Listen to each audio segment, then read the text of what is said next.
আছে, জাস্ট যেহেতু চালানো হয়েছে অনেক বছরের গাড়ি, এটা হালকা দু একটা স্ক্র্যাচ আছে, মাইনর কোনো অ্যাক্সিডেন্ট স্টোরি নাই, যা আছে টিপটপ দেখে নেবেন।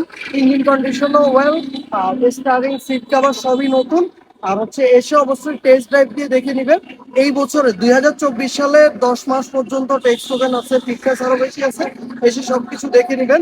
লোকেশন হচ্ছে মিরপুরে, আর মোবাইল নাম্বার দেওয়া আছে, কল দিবেন, এনি টাইম দেখানো যাবে। আচ্ছা, তো ভাইয়া যদি একটু ভিতরের কন্ডিশনটা দেখাইতেন যে আপনার। কন্ডিশনটা ভেরি ওয়েল, একটু যদি দেখেন এই যে সিট কভার গুলো একবারে নতুন, সব অটো, অল অটো আছে, অল অটো কন্ডিশনও ভেরি ওয়েল, সবকিছু টিপটপ কন্ডিশনে আছে। আচ্ছা, তো এটার জন্য কি আপনি। ব্যাক সাইডের একটু ভিডিও করে দেখাই দেওয়া কাস্টমারদের। আচ্ছা, গাড়ির নাম্বার প্লেটটা আমরা যদি দেখাই, গাড়িটা হচ্ছে আপনার 12 সিরিয়াল, 12 12 সিরিয়ালের। 99 46। আচ্ছা, তো এই গাড়িটা আপনি বিক্রি করতে চাচ্ছেন কত